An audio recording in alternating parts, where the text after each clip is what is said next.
Praise the Lord, hallelujah. आप सबको जय मसीह की। मेरी आवाज़ आ रही है आप लोगों तक? अच्छे से आ रही है। चलिए, परमेश्वर का धन्यवाद करते हैं कि कुछ समय के अंतराल के बाद परमेश्वर ने हम सबों को ये एक बार फिर मौका दिया है कि हम एक साथ मिलकर परमेश्वर के वचन की स्टडी कर सकते हैं। और पिछले दिनों हमने इब्रानियों की पुस्तक के 6 अध्याय तक बहुत सारी बातें सीखी हैं। आज हम इस 7वें अध्याय के द्वारा परमेश्वर के वचन को सीख रहे हैं। और जो हमने पढ़ा है अभी इब्रानियों का 7वां अध्याय 1 से 17 पद तक। इब्रानियों की पुस्तक, जिसके बारे में मैं हमेशा इस बात को कहता आया हूँ कि न्यू टेस्टामेंट में सुसमाचार के बाद इब्रानियों की पुस्तक एक बहुत ही महत्वपूर्ण पुस्तक है। और जिस तरीके से शैतान नहीं चाहता कि हम यीशु मसीह के बारे में बहुत सारी बातें जानें, वो लोगों को एनकरेज नहीं करता है। शैतान डिस्करेज करता है कि वो सुसमाचार ना पढ़े। इसलिए अगर आप ये जानना चाहते हैं कि क्या वाकई जो बात मैं कह रहा हूँ कि शैतान लोगों को हतोत्साहित करता है, डिस्करेज करता है कि सुसमाचार पढ़ने की ज़रूरत नहीं है, देखो भजन संहिता पढ़ो, उसके अंदर तुम्हें बहुत अच्छी अच्छी चीज़ें मिलेंगी। शैतान लोगों का इनकार करता है बाइबल पढ़ो, मैं मना नहीं करता हूँ, लेकिन नीति वचन पढ़ो। और देखो ओल्ड टेस्टामेंट को पढ़ो, व्यवस्था विवरण पढ़ो, 28वां अध्याय, कितनी ब्लेसिंग्स हैं उसके अंदर। तो लोगों से अगर आप 10 लोगों से पूछें तो मुश्किल से 2 लोग होंगे जो आपको ये कहते होंगे कि हम न्यू टेस्टामेंट में सुसमाचार पढ़ते हैं, यीशु मसीह के मत्ती, मरकुस, लूका या यूहन्ना पढ़ते हैं। लेकिन आपको ज़्यादा लोग ऐसे मिलेंगे जो ये कहते हैं कि हम भजन संहिता पढ़ते हैं। तो आप समझ सकते हैं कि शैतान हमारे लोगों के ऊपर कितना डिसेप्शन लाता है, कितना धोखा लेके आता है। आप बाइबल पढ़िए, उसका ऐतराज़ नहीं है, लेकिन आप वो बात पढ़िए जिससे आपके जीवन में आप परफेक्शन की ओर नहीं बढ़ सकते, यानी आप सिद्धता की ओर बढ़ोगे तो शैतान को समस्या होगी।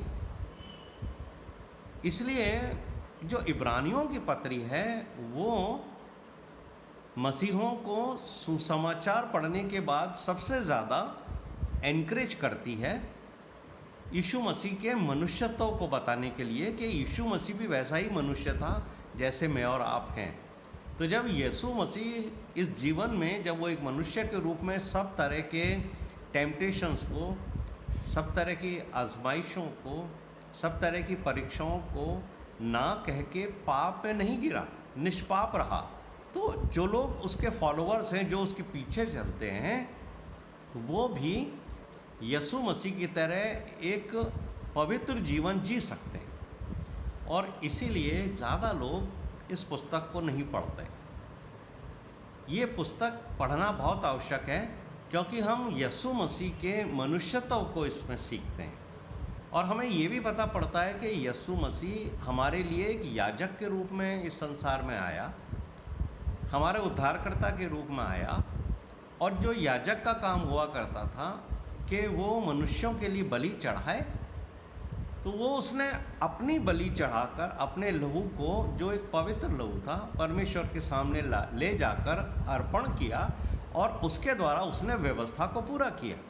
व्यवस्था की डिमांड थी कि बलि की जाए और लहू परमेश्वर को अर्पित किया जाए। तो ये चीज़ें हमने पिछले दिनों में देखी थी और 6ठे अध्याय में हमने ये देखा था कि हमें परफेक्शन की ओर बढ़ना है। अब 7वां अध्याय जब शुरू होता है तब यहाँ पर हमारे सामने एक बड़ा फोकस है कि यीशु मसीह महायाजक है हमारे लिए, याजक नहीं है, वो हमारा महायाजक है। और जब जब महायाजक की बात चलती है तो हमें ये बताया जाता है कि वो मल्कीसिदक की रीति पर था। अब इस अध्याय के द्वारा हम ये देखेंगे कि ये जो मल्कीसिदक है ये क्या है। तो हमने पहला पद पढ़ा, यहाँ पर लिखा हुआ है कि मल्कीसिदक क्या था? यरूशलेम का राजा था। आप मेरे साथ इब्रानियों का 7वां अध्याय खोले रखिए, और जब हम 7वें अध्याय को पढ़ेंगे, इसकी स्टडी करेंगे, तो हमें बहुत सारी बातें यहाँ देखने और समझ में लाएंगी। मल्कीसिदक शालेम का राजा, परम प्रधान परमेश्वर का याजक, सर्वदा का याजक बना रहता है। यानी यहाँ पहले पद में ही हमें ये समझा दिया गया है कि पहली बात तो ये है कि मल्कीसिदक शालेम का राजा था, यरूशलेम का राजा था, और वो परम प्रधान परमेश्वर का याजक भी था। यानी एक राजा भी था और एक याजक भी था, और सर्वदा याजक बना रहता है। तो ये जब बात कही गई है कि सर्वदा याजक बना रहता, तो एक मनुष्य सर्वदा के लिए याजक नहीं रह सकता, क्योंकि मनुष्य की आयु तो सीमित है और मनुष्य जल्दी से जल्दी अपनी आयु पूरी करके संसार को छोड़ देता है। और जितने भी पुराने महायाजक रहे हैं जो हारून के वंश से थे, यानी पर मूसा से जो परमेश्वर ने कहा था कि हारून को महायाजक बनाना और उसके जो बेटे हैं वो याजक का पद करेंगे ग्रहण, और फिर जब हारून की मृत्यु होगी तो जो सबसे वरिष्ठ उसका जीवित बेटा होगा वो महायाजक के पद पर आएगा। लेकिन जब यहाँ हम पढ़ते हैं तो यहाँ लिखा है कि सर्वदा याजक बना रहता है। ये जो पिक्चर है वो यीशु मसीह की पिक्चर है। यानी यीशु मसीह ही एक ऐसा मनुष्य संसार में हुआ जो जीवित होने के बाद सर्वदा बना रहता है। तो हम यहाँ पर देखते हैं कि मल्कीसिदक जो था, जो उसका याजक पद था, वो लेवियों के याजक पद से बहुत बड़ा था। इब्रानियों की पत्री का लिखने वाला बड़े ही इंटरेस्टिंग तरीके से हमें इस बात को समझाता है कि लेवियों का जो पद थे, लेवियों में से ही जो महायाजक बनते थे उनसे, और मल्कीसिदक ने जो परमेश्वर ने उसको याजक का पद दिया, राजा का पद दिया, वो हारून के वंश से जो लोग बनते थे उनसे, हारून के वंश से जो लोग बनते थे, हारून के वंश से जितने भी लोग बनते थे याजक या महायाजक, उन सबसे बड़ा है। और पहले पद में ये बात लिखी है, देखिए, जब अब्राहम राजाओं को मारकर लौटा जाता था तो इसी ने उससे भेंट करके उसे आशीष दी। ब्रदर आपका माइक बंद है। सॉरी ब्रदर, डिस्टर्ब कर रहे हैं, आपका माइक बंद है। अभी आवाज़ आ रही है?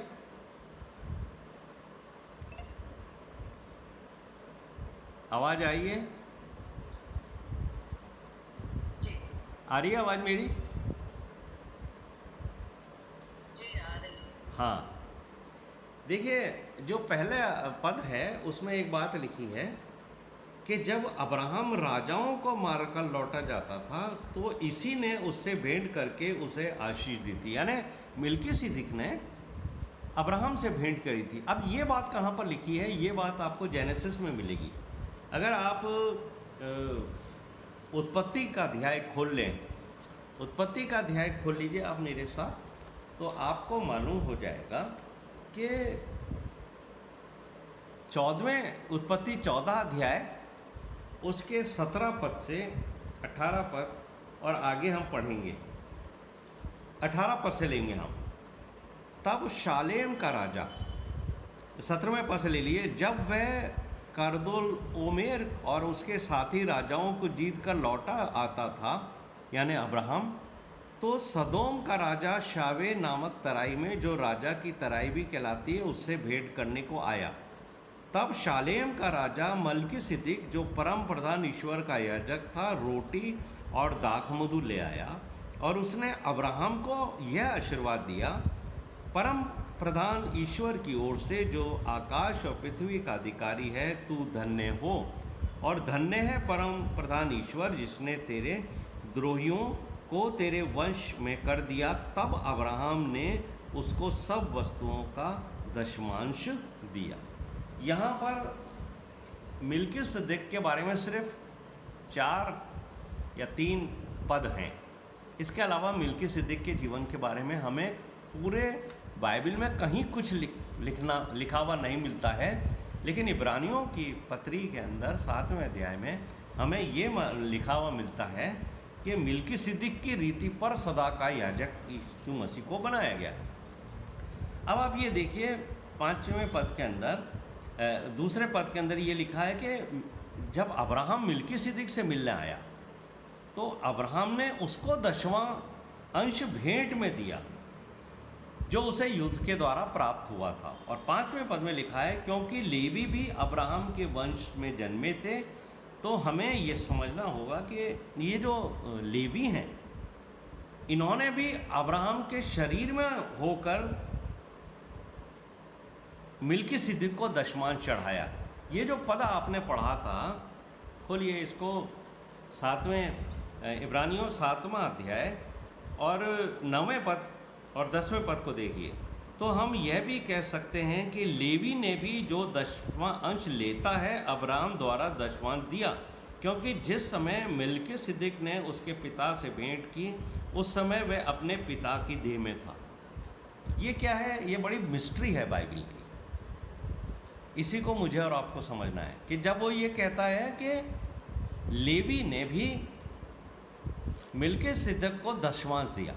अब आप कहेंगे कि भाई जो याजक थे लेवियों में से चुने गए, वो तो जब मूसा आया और मूसा को परमेश्वर ने कहा कि याजक बनाने हैं और लेवियों में से याजक बनेंगे, और याजक का पद जो है वो हारून के वंश में से आएगा। तो आप ये बात देखेंगे कि यहाँ जो शब्द लिखा हुआ है कि लेवी ने भी, 9वें पद में लेवी ने भी जो 10वां अंश लेता है, यानी लेवियों को तो परमेश्वर ने ये आज्ञा दी थी कि तुम दशवांश लिया करना सारे इसराइलियों से, ठीक है। तो जो इसराइलियों से वो दशवांश स्वयं लेते हैं लेवी, तो लेवी ने अब्राहम मिल्किसेदेक को कब दिया? सवाल ये उठता है, यहाँ लिखा है अब्राहम के द्वारा 10वां अंश दिया। तो देखिए, इसको समझ लीजिए, परमेश्वर ने अब्राहम को क्या ब्लेसिंग दी थी? तेरे वंश जो हैं इस पृथ्वी के ऊपर बढ़ते चले जाएंगे। तो अब्राहम के शरीर में कौन था? इसहाक था। इसहाक अब्राहम के शरीर से जन्मा, इसहाक के शरीर से याकूब जन्मा, याकूब के शरीर से यूसुफ जन्मा। इस तरीके से ये अब्राहम का वंश बढ़ा। तो ये जितने भी वंश होते हैं जो आने वाले समय में हमारे परिवार के अंदर जन्म लेते हैं, ये बेसिकली हमारे शरीर का वो हिस्सा होते हैं जो अभी नहीं जन्मे हैं, लेकिन वो भविष्य में जन्मेंगे। इसलिए जब ये कहा जाता है कि ये जो बच्चा पैदा हुआ है ये इस परिवार का है, इस परिवार का वंश है, तो इसका अंश कहाँ से आया? इस वंश का अंश जो है वो हमारे शरीर से होकर गुजरा है। तो लेवी जो थे वो इसराइलियों में से आए थे और इसराइली अब्राहम के शरीर से आए थे। तो ये जो लिखने वाला है इब्रानियों का, वो मुझे और आपको कह रहा है कि जिस समय अब्राहम ने मिल्किसेदेक को दशवांश दिया, उस समय लेवी जो हैं वो अब्राहम के शरीर में थे। हालांकि वो जन्म नहीं हुआ था उनका, पर वो अब्राहम के शरीर का हिस्सा हैं क्योंकि वो उसके वंश से आते हैं। ये एक बड़ा मतलब मिस्टीरियस बात है जो मुझे और आपको समझनी चाहिए कि हमारा जो वंश है वो हमारे शरीर के अंदर रहता है और वो समय आने के ऊपर शरीर उसको उत्पन्न करता है। इसलिए पीढ़ी से पीढ़ी परमेश्वर हमारा पिता कहलाता है। अब हम यहाँ देखते हैं कि दूसरे पद में जो लिखा है, पहले वो धर्म का राजा फिर शांति का राजा, यानी जो शालेम है वर्ड है, ये शांति का राजा है। और यीशु मसीह जो है वो मिल्किसेदेक की रीति पर याजक का जो पद मिला है, इसलिए यीशु मसीह का जो याजक पद है वो लेवियों के याजक पद से बड़ा ठहरा है। आया समझ में आपको? लेवियों का जो याजक पद है उससे मिल्कीसिदक का पद इसलिए ज़्यादा बड़ा ठहरा है कि लेवी तो सिर्फ लेवी याजक ही थे, लेकिन मिल्कीसिदक जो था वो राजा भी था और वो याजक भी था। तो लेवी लोग इस्राएलियों को सिखाते थे कि उन्हें दशमांश लाना है। ये लेवियों की प्रथा थी और उनको परमेश्वर ने ये आज्ञा दी थी कि इस्राएलियों से तुम दशमांश लिया करना। तो लेवी जो हैं वो इस्राएलियों को सिखाते थे कि उन्हें दशमांश देना है और उन्हें डराते भी थे कि जो तुम दशमांश अगर नहीं दोगे तो परमेश्वर का श्राप तुमके ऊपर आएगा। और इस बात को कि दशमांश देना आवश्यक है, आज की तारीख में भी बहुत सारे पास्टर्स हैं। और उस समय तो लेवी जो थे वो मलाकी का 3 अध्याय उसके 10वें पद के अनुसार लोगों को कहा करते थे कि आज्ञा देते थे कि परमेश्वर यहोवा ने कहा है कि सारे दशमांश मेरे भंडार के अंदर ले आओ। लेकिन समझने वाली बात ये है कि मिल्कीसिदक ने अब्राहम से कोई दशमांश नहीं मांगा। अब देखिए, अगर हम ये कहते हैं कि मिल्कीसिदक जो था वो याजक था और वो अब्राहम के पास आया और अब्राहम ने उसको दशमांश दिया, लेकिन मिल्कीसिदक ने तो अब्राहम से ये नहीं कहा कि तुम मुझे दशमांश दो। यानी अब्राहम ने खुशी के साथ अपने उस माल में से जो उसके पास था, जो वो एक जीत के रूप में लेकर आया था, उसमें से दशमांश निकालकर उसने मिल्कीसिदक को दिया। और मिल्कीसिदक जो है उसने इसको एक उपहार के रूप में स्वीकार किया। तो जो ये गिफ्ट के रूप में स्वीकार किया है, अब्राहम से उसने भेंट स्वीकार करी। अब्राहम ने उसको दशमांश दिया, लेकिन क्योंकि उसने अब्राहम से ये नहीं कहा था कि मुझे दशमांश दे, तो दशमांश उसने ग्रहण क्यों किया?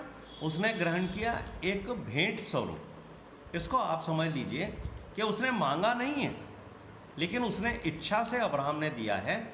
और अब्राहम द्वारा दिया गया दशमांश मिल्कीसिदक ने भेंट के स्वरूप में स्वीकार किया है। और नई जो वाचा है, जो हम कहते हैं, हम लोग जो हैं नई वाचा के लोग हैं, न्यू कवनेंट के, और हमारे के लिए जो हैं वो भेंटें वॉलेंट्री हैं।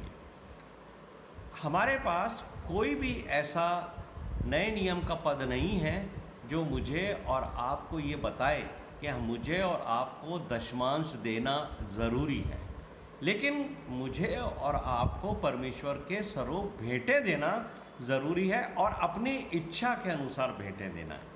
क्योंकि ओल्ड टेस्टामेंट के अंदर परमेश्वर जो है वो स्वामी था और लोग उसकी प्रजा थे। तो दशमांश जो था वो एक तरह से टैक्स के रूप में वसूला जाता था। लेकिन न्यू टेस्टामेंट में हम आते हैं, यहाँ पर परमेश्वर हमारा स्वामी नहीं है, परमेश्वर हमारा पिता है।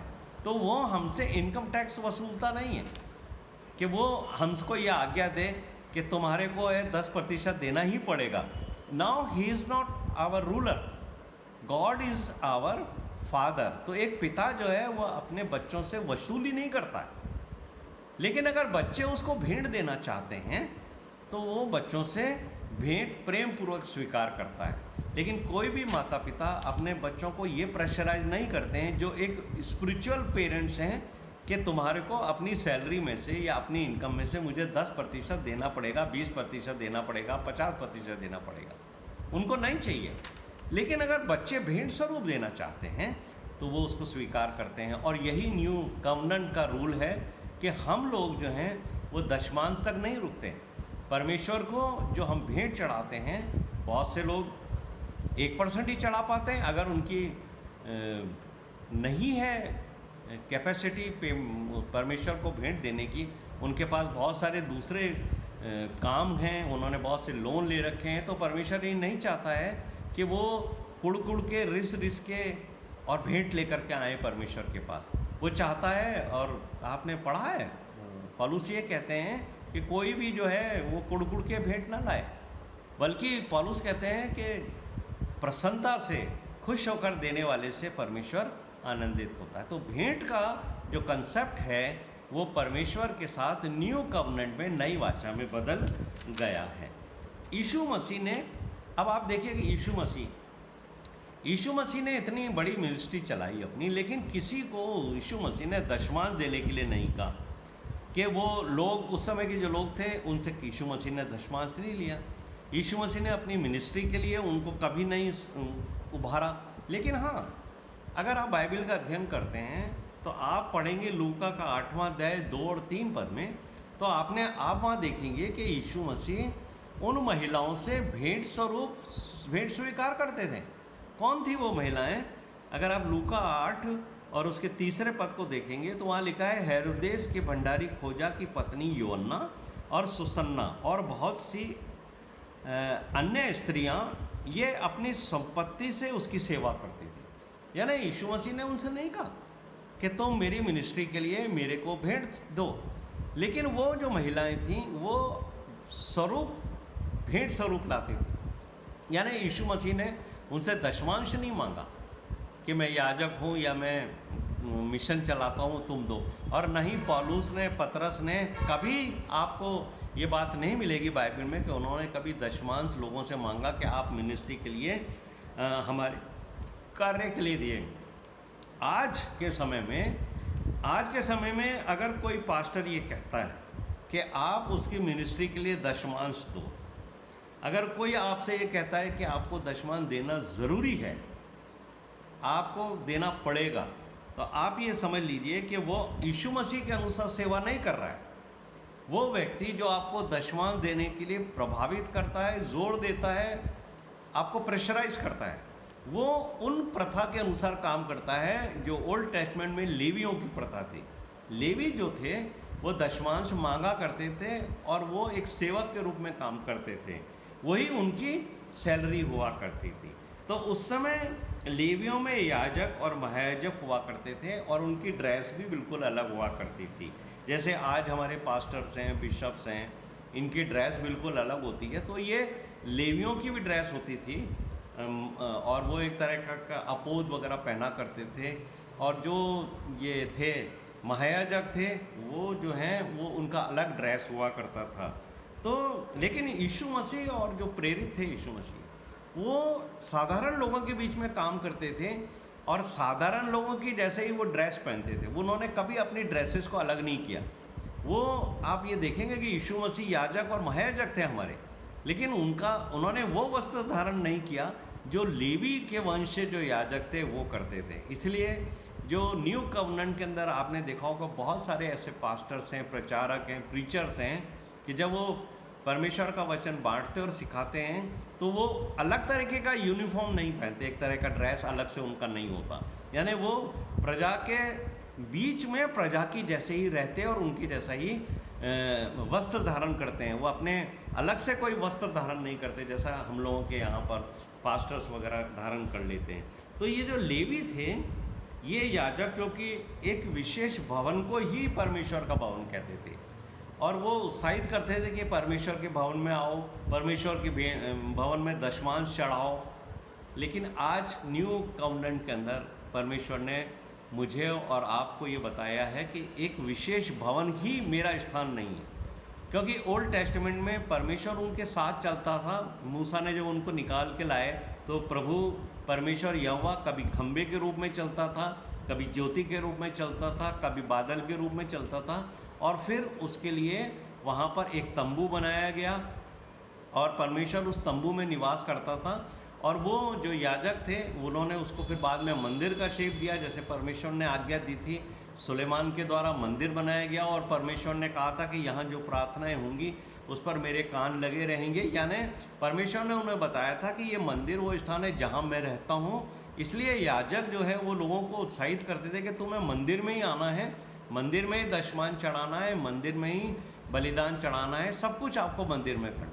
लेकिन नई वाचा में न्यू कवनेंट के अंदर ये जो भवन का कंसेप्ट है कि परमेश्वर एक बिल्डिंग में रहता है और वही वहीं निवास करता है, ये ख़त्म हो गया। अब नया कंसेप्ट क्या है जो पौलुस ने हमें बताया है 1 कुरिन्थियों 6:19 में कि परमेश्वर का जो मंदिर है वो हमारा शरीर है।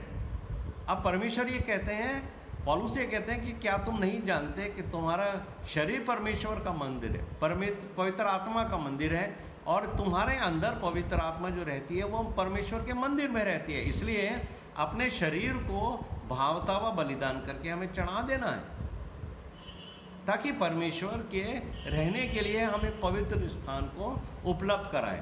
तो परमेश्वर अब हाथ के मंदिरों, बनाए हुए मंदिरों में नहीं रहता। और पिछले दिनों ये बात हमने समझ भी ली और देख भी ली। कोविड के अंदर जितने भी बड़े बड़े चर्चेज थे, भवन थे, वो सब बंद हो गए, लेकिन परमेश्वर फिर भी संसार में काम करता रहा, घूमता रहा, लोगों की प्रार्थनाएं करता रहा। लेकिन अगर ओल्ड टेस्टामेंट के अनुसार परमेश्वर मंदिर में ही रहता तो लोग तो कोविड के समय मंदिर में नहीं जा सकते थे, या परमेश्वर का जो भवन हमने बनाया है उस भवन में नहीं जा सकते, चर्च में आराधना करने नहीं जाते, तो परमेश्वर से फिर वो मिल कैसे सकते थे? अगर परमेश्वर सिर्फ उस मंदिर में ही रहता और बाहर नहीं निकलता, तो अब नई वाचा के अंदर मंदिर का कंसेप्ट भवन से बाहर निकलकर जीवता मंदिर है। और वो जीवता मंदिर कौन है? मेरा और आपका शरीर। तो मिल्कीसिदक के बारे में जो हम समझते हैं, वो उस समय याजक प्रथा व क्रियाकलापों से बिल्कुल भिन्न था। उस समय जो याजक थे वो लेवियों के वंश से थे, मिल्कीसिदक लेवियों के वंश से नहीं था। फिर उसका जो कार्य करने का तरीका था, जो पुराने समय में याजकों का था, उससे भी बिल्कुल डिफरेंस था। अगर आप इसको ध्यान से पढ़ा आपने कि वो अब्राहम से जो मिलने के लिए आया था, है ना, जब अब्राहम से मिल्कीसिदक मिलने के लिए आया था, जो उत्पत्ति के 14 अध्याय 17 से 20 में हमने पढ़ा, इसके पहले और इसके बाद में मिल्कीसिदक का कहीं कोई जिक्र नहीं है। तो यही है वो स्थान जो हम मिल्कीसिदक के जीवन से सीख सकते हैं कि एक याजक के रूप में आखिर उसने ऐसा क्या काम किया जो यीशु मसीह की चित्र, यीशु मसीह की पिक्चर उसके अंदर हमें दिखाई देती है। तो जब वो अब्राहम से मिलने आया था तो अपने साथ क्या लाया था? भोजन लेकर आया था। ये देखिए, ये सबसे बड़ी बात है कि एक याजक जो है वो अपने लोगों के लिए भोजन वस्तु लेके आता है ताकि उनकी आवश्यकता को पूरा करे। और यहाँ हम देखते हैं कि वो अब्राहम के पास इसलिए नहीं आया था कि उसको दशमांश मिले या उसको कोई भेंट की आवश्यकता थी, बल्कि मिल्कीसिदक तो स्वयं राजा था ना, जो राजा की डिग्निटी थी वो उसके पास थी। तो एक व्यक्ति जिससे वो मिलने जा रहा है, वो उसको क्या भेंट कर सकता है? वो उसको क्या दे सकता है? एक राजा को कोई भेंट की आवश्यकता नहीं होती है। तो आप उस बात को समझिए कि मिल्कीसिदक ने अब्राहम से ये नहीं कहा कि मुझे तू दशमांश दे, बल्कि वो उसके 318 जो उसके सैनिक थे, अगर आप ये पढ़ोगे जेनेसिस 14:14 के अंदर ये बात लिखी है कि 318 जवानों को लेकर के अब्राहम ने वो लड़ाई लड़ी थी जिसमें वो जीत के आया था। जेनेसिस 14:14 के अंदर ये लिखा है 318 उसके सैनिक थे उसके पास, जब मिल्कीसिदक उससे मिलने के लिए, भेंट करने के लिए आया था। तो आप ये देखें कि मिल्कीसिदक अब्राहम और उसके 318 लोगों के लिए भोजन लेके आया, अखमीरी रोटी और वो शहद और जो भी वो लोग खाया करते थे। आप देखेंगे कि मिल्कीसिदक का मन कितना बड़ा है, बगैर किसी भेंट की इच्छा लिए हुए, बगैर किसी बात, वो स्वयं अपने पास से उसको मिल्कीसिदक लेकर के आया। लेकिन मिल्कीसिदक ने भेंटें ग्रहण करी, यहोवा परमेश्वर की ओर से उसे आशीर्वाद दिया। उसने इसलिए भेंट स्वीकार करी जो अब्राहम ने उसको दी थी कि इस भेंट के स्वीकार करने से मैं परमेश्वर की ओर से तुझे आशीष दिलवाता हूँ। ये कंसेप्ट हैगा। उसने दशमांश नहीं मांगा, लेकिन अब्राहम ने उसको दशमांश दिया। लेकिन उसने दशमांश के रूप में, मिल्कीसिदक ने वो जो दशमांश था उसको दशमांश के रूप में ग्रहण नहीं किया, उसने उसको एक भेंट के रूप में ग्रहण किया। और भेंट के रूप में ग्रहण करके उसने क्या कहा? परमेश्वर की ओर से अब्राहम को उसने आशीष दी। जबकि अब्राहम स्वयं परमेश्वर का चुना हुआ व्यक्ति था, जिससे परमेश्वर आमने सामने बात करता था। आप देखिए इस बात को, ऐसा कौन व्यक्ति होगा जो अब्राहम से भी इतना बड़ा हो कि अब्राहम को आशीष दे। लेकिन यहाँ हम देखते हैं कि अब्राहम को मिल्कीसिदक, जो यीशु मसीह की एक तस्वीर है, उसने भेंट को स्वीकार करने के बाद परमेश्वर की ओर से अब्राहम को आशीष दिलाई। और पौलुस जो हैं वो हमें फिलिपियों के 4 अध्याय के अंदर क्या कहते हैं, देखिए। मेरे साथ निकालिए फिलिपियों का 4 अध्याय, उसका 16 से 19 पद हम पढ़ेंगे, लेकिन यहाँ पर हम 18वें पद के ऊपर फोकस करेंगे। देखिए यहाँ पर पौलुस कहते हैं भेंटों के रूप के अंदर। इसी प्रकार फिलिपियों 4:16 से 20 तक, इसी प्रकार जब मैं थिस्सलुनीके में था तब भी तुमने मेरी घटी पूरी करने के लिए एक बार क्या वरन 2 बार कुछ भेजा था। पौलुस ने भी अपने जीवन काल के अंदर कभी दशमांश नहीं लिया, बल्कि वो स्वयं काम करता था, टेंट मेकर था, और वो अपनी रोजी रोटी खुद कमाता था। लेकिन लोगों ने उसको भेंट दी और उसने भेंट दूसरी मंडली की सहायता के लिए स्वीकार करी। तो पौलुस कहते हैं कि तुमने मेरी घटी पूरी करने के लिए, स्वयं की घटी नहीं, कलीसियाओं की घटी, एक बार नहीं 2 बार कुछ भेजा था। यह नहीं कि मैं दान चाहता हूँ, परंतु मैं ऐसा फल चाहता हूँ जो तुम्हारे लाभ के लिए बढ़ता जाए। मेरे पास सब कुछ है। 18वां पद देखिए, जो मिल्कीसिदक के याजक के जो तरीका है उसको प्रभावित करता है, उसको हमें एक्सप्लेन करता है। मेरे पास सब कुछ है, वरन बहुतायत से भी है। जो वस्तुएं तुमने इपफ्रुदीतुस के हाथ से भेजी थीं, उन्हें पाकर मैं तृप्त हो गया हूँ। वह तो सुखदायक सुगंध ग्रहण करने के योग्य बलिदान है जो परमेश्वर को भाता है। मेरा परमेश्वर भी अपने उस धन के अनुसार जो महिमा सहित यीशु मसीह में है तुम्हारी हर एक घटी को पूरा करेगा। हमारे परमेश्वर और पिता की महिमा युगान युग होती रहे। यहाँ पर भी आप ये पढ़ेंगे 19वें पद के अंदर स्पष्ट तरीके से लिखा है 18 और 19 में कि पौलुस ने जो भेंट ग्रहण करी है, वो भेंट पौलुस ने हमारे लिए उन लोगों से जो भेंट ग्रहण करी थी, उन लोगों से कहा कि तुम्हारी हर घटी को प्रभु यीशु मसीह के द्वारा परमेश्वर पिता पूरी करेंगे। यानी उनका ये कहना है पौलुस का कि मैं ये जो भेंट तुम्हारी ग्रहण,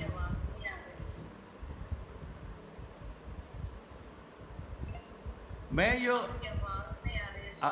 अब आ रही है क्या? हेलो, हाँ। तो परमेश्वर जो है, पौलुस जो हैं, पौलुस ये कह रहे हैं कि मैंने तुम लोगों से जो भेंट ग्रहण करी है, वो भेंट जो है वो मैं इसलिए ग्रहण कर रहा हूँ कि तुम्हारी अगर कभी कोई कमी घटी हो तुम्हारे जीवन में, तो परमेश्वर उस कमी घटी को पूरी कर देंगे।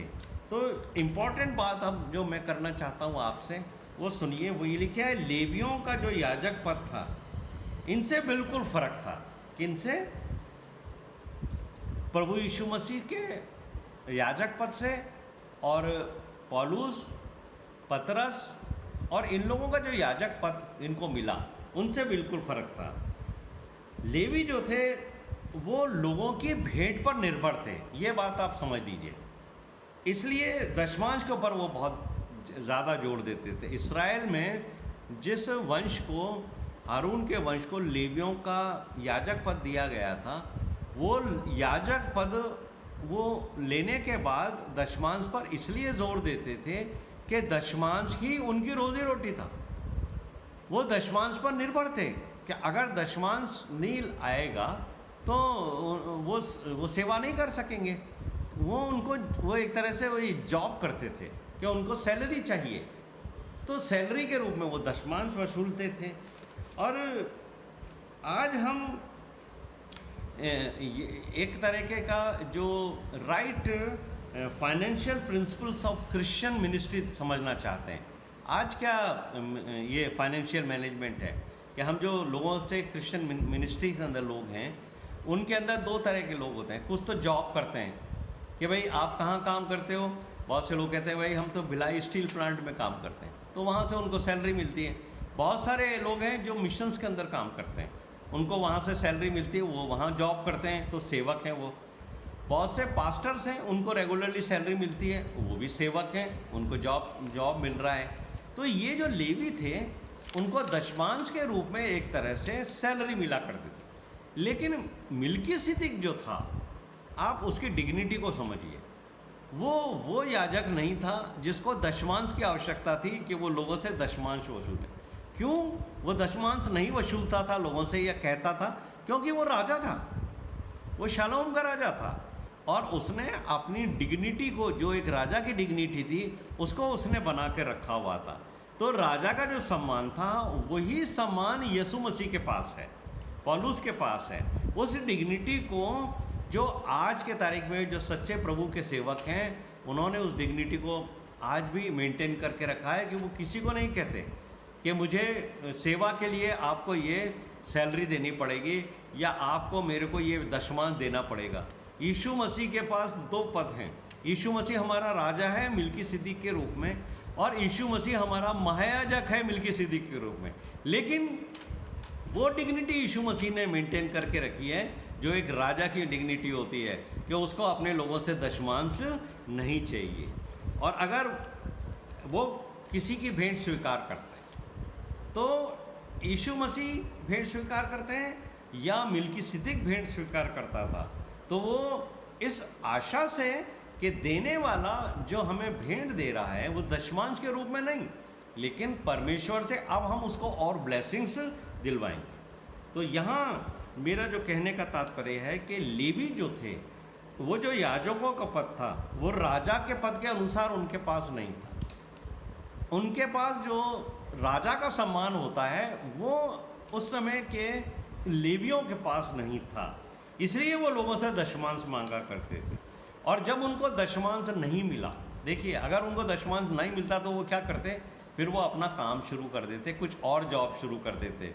ऐसे ही बहुत सारे लोग हैं आज मिशन फील्ड में काम करते हैं, अगर उनको 1 महीने 2 महीने 3 महीने सैलरी नहीं मिलती है तो वो छोड़ करके दूसरा जॉब करने लग जाते हैं। और ये बाइबल मुझे और आपको बताती है, अगर आप नहमिया की पुस्तक 13वां अध्याय और उसका 10वां पद पढ़ोगे तो वहाँ आपको मालूम होगा कि एक समय ऐसा आया जब लोगों ने दशमांश लाना बंद कर दिया परमेश्वर के भवन में, धीरे धीरे कम हो गए।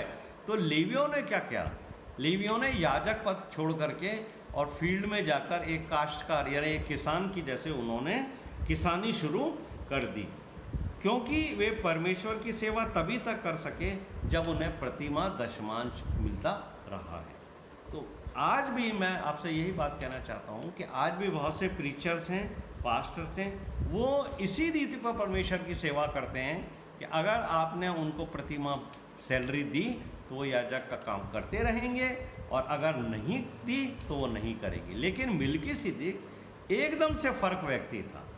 उसने अब्राहम जैसे अमीर व्यक्ति के सामने अपना राजा होने का जो पद था ना उसको बनाए रखा। अब्राहम बहुत अमीर था, अगर वो चाहता मिल्कीसिदक तो वो उसको बहुत दे सकता था, लेकिन मिल्कीसिदक तो राजा था, वो अब्राहम से भी ऊंचा था। ये बात समझिए आप कि मिल्कीसिदक राजा था लेकिन साथ में वो याजक था।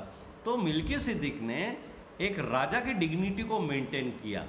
और आज भी बहुत सारे प्रभु के सेवक हैं जो किसी से भी दशमांश नहीं लेते, भेंटें स्वीकार करते हैं ताकि वो उनको आशीष दें। तो मिल्कीसिदक वास्तव के अंदर यीशु मसीह की एक तस्वीर है। पहली बात जो मैंने आपको बताई, किंग ऑफ राइचियसनेस। मिल्कीसिदक के बारे में कहा है वो धार्मिकता का राजा था और शांति का राजा था, किंग ऑफ सैलोम। तो जो किंग ऑफ सैलेम जो वर्ड है ये है यीशु मसीह के लिए कहा गया है। वो शांति का राजा है और धार्मिकता का राजा है।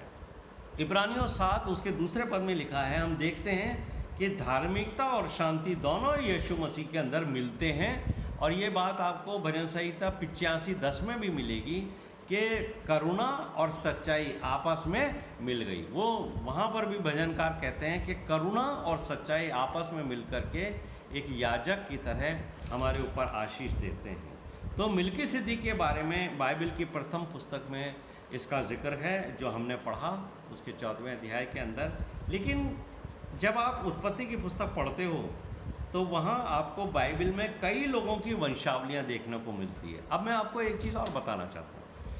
उत्पत्ति में बुक ऑफ जेनेसिस में आपको एनोश की आपको मिल जाएगी वंशावली, आपको नूह की वंशावली मिल जाएगी, आपको अब्राहम की वंशावली मिल जाएगी, इसहाक की मिल जाएगी, आपको याकूब की, यहाँ तक कि यूसुफ की वंशावली मिल जाएगी। लेकिन आपको मिल्कीसिदक की वंशावली नहीं मिलेगी। मिल्कीसिदक किस वंश था, किसका बेटा था और मिल्कीसिदक के कौन वंशज थे, इसके बारे में आपको बाइबल में कहीं नहीं मिलेगा। इसलिए ये एक यीशु मसीह की पिक्चर के रूप में आया, उसने एक राजा होने के नाते एक आशीष अब्राहम को दी और उसको आशीष दे करके परमेश्वर की ओर से उसको विजयी घोषित किया। और जो उसने भेंट दी वो दशमांश के रूप में उसने खुशी से दी और उसको उसने स्वीकार की। तो यहाँ पर हम ये बात देखते हैं कि ना तो मिल्कीसिदक के जन्म के बारे में उत्पत्ति की पुस्तक में कहीं लिखा है, ना उसकी मृत्यु के बारे में लिखा है, ना मिल्कीसिदक के वंश के बारे में लिखा है, ना उसके पेरेंट्स के बारे में लिखा है, ना उसके बच्चों के बारे में लिखा है। तो ये मिल्कीसिदक की जो पिक्चर है वो यीशु मसीह की वो पिक्चर है। जैसे यीशु मसीह आदि में था, उसके पूर्वजों के बारे में नहीं लिखा है कि यीशु मसीह किस वंशज का था, उसके वंश के बारे में कहीं नहीं लिखा है। और बहुत सारे जो न्यू टेस्टमेंट हैं उनके अंदर यीशु की वंशावली कर करके एक जो है वो हेडिंग दे दिया गया है। आप अगर उसको पढ़ेंगे ध्यान से तो यीशु की कोई वंशावली नहीं थी, ना तो यीशु किसी के शरीर से जन्मा और ना ही यीशु के शरीर से कोई जन्मा। तो यीशु मसीह जो था वो उसकी कोई वंशावली नहीं है। यीशु मसीह परमेश्वर से जन्मा और परमेश्वर में ही वापस चला गया है। वो जो वंशावली लिखी है जिसका टाइटल लिखा हुआ है मत्ती के पहले अध्याय के ऊपर में ही, वो वंशावली बेसिकली यूसुफ की वंशावली है, जो उसमें अंत में लिखा है यूसुफ जो मरियम का पति था जिससे यीशु मसीह जन्मा। तो यूसुफ के वंशावली है वो यीशु मसीह के लिए वंशावली नहीं है। और हम यहाँ इब्रानियों का 7वां अध्याय उसके 3 पद में देखते हैं, जिसका न पिता न माता न वंशावली है, जिसके दिनों का न आदि है और न अंत है, उसके जीवन का न अंत है, वही हमारा महायाजक यीशु मसीह है। मेरे प्रिय भाइयों और बहनों, इब्रानियों का लिखने वाला बड़े भेद की बातें कहता है। वो कहता है ना तो यीशु मसीह का आरंभ है, ना यीशु मसीह का अंत है, ना उसकी कोई वंशावली है, ना वो किसी के वंश से है। वो तो सदा काल के लिए महायाजक है। जैसे मिल्कीसिदक आया और चला गया, मिल्कीसिदक एक इंसान था, लेकिन यहाँ जो यीशु मसीह है वो हमारा महायाजक है। और जो बात लिखी है कि वो सदा काल के लिए है, वो सदा काल के लिए इसलिए है क्योंकि यीशु मसीह ने मृत्यु के ऊपर विजय प्राप्त की। जितने याजक पुराने नियम में हुए हैं जो हारून के वंशज से, वो सब मृत्यु को प्राप्त हुए। इसलिए उनके लिए, जो हारून के वंश थे, उनके लिए कहीं नहीं लिखा कि ये हारून या दूसरे महायाजक सदा काल के लिए महायाजक ठहरे। लेकिन अब न्यू टेस्टामेंट के अंदर नई वाचा में मुझे और आपको एक महायाजक दिया गया है जो यीशु मसीह है। वो महायाजक राजा भी है और महायाजक भी है। यीशु मसीह हमारा राजा भी है मिल्कीसिदक की रीति पर। जब कहा जाता है कि वो मिल्कीसिदक की रीति पर था, तो ये जान लीजिए कि मिल्कीसिदक एक राजा था और महायाजक था। यीशु मसीह हमारा राजा है, हम कहते हैं वो हमारा राजा है। उसने राजा की डिग्निटी इख्तियार की है, उससे हम उसको हम कुछ नहीं दे सकते, ध्यान रखिए। लेकिन हमारा ये कर्तव्य है कि हम अपने राजा और महायाजक को भेंटें ला करते हैं और वो उसे स्वीकार करता है ताकि परमेश्वर से हमें आशीष दिला सके। और यीशु मसीह हमारे लिए सदाकाल का महायाजक इसलिए ठहरा है कि उसके बाद, यीशु मसीह के बाद अब ना तो कोई बलिदान की आवश्यकता है और न ही कोई महायाजक की, क्योंकि पुराने समय के अंदर जो महायाजक जिनका जिक्र किया गया है पुरानी वाचा में, वो स्वयं पहले अपने पाप के लिए बलि चढ़ाया करते थे। तो जो व्यक्ति स्वयं पापी है, जो स्वयं अपने लिए बलि चढ़ाता था, उसके बाद वो दूसरों के लिए बलि चढ़ाता था। हमारा महायाजक वो नहीं है। हमारा महायाजक जो यीशु मसीह है, जिसने कोई पाप नहीं किया, उसने अपने लिए बलिदान नहीं चढ़ाया, उसने अपने लहू को अपने लिए नहीं चढ़ाया, उसने हमारे लिए चढ़ाया ताकि हम जो हैं वो पवित्र होकर के उसकी संतान में शामिल होकर परमेश्वर की संतान बन जाए। तो हम जब उसके फुट स्टेप्स पर चलते हैं तो वो हमारा भाई है और उसने वो पर्दा खोल दिया जो मनुष्य और परमेश्वर के बीच में था। और यीशु मसीह के महायाजक होने के कारण, जो सदाकाल का महायाजक है, हमारे पीढ़ी से पीढ़ी के लिए वो सदाकाल का महायाजक है और हमें वो यीशु मसीह के द्वारा परमेश्वर पिता के परिवार का हिस्सा बनाता है। याद रखिए, यीशु मसीह पुराने नियम के याजकों की तरह व्यवहार नहीं करता है। वो राजा है और महायाजक भी है, तो राजा की डिग्निटी उसके पास है कि वो किसी से कुछ नहीं मांगता। हमारा परमेश्वर प्रभु यीशु मसीह मिल्कियदीक की जैसे हमें देता है, हमारे को भोजन उपलब्ध कराता है, हमारी आवश्यकताओं को वो पूरी करता है, लेकिन वो हमसे दशमांश नहीं चाहता। अब्राहम ने दशमांश देकर उससे आशीष ग्रहण किया, लेकिन मिल्कियदीक ने दशमांश एक भेंट के स्वरूप में स्वीकार किया। आज यीशु मसीह हमसे भेंट स्वीकार करता है, दशमांश स्वीकार नहीं करता। और अब से लेकर हमारे लिए सदा काल के लिए अगर कोई महायाजक है तो वो यीशु मसीह ही है। प्रभु आप सबको आशीष दे और इस वचन को, इसकी गहरी बातों को समझने के लिए आत्मिक बुद्धि भी दे। जय मसीह की।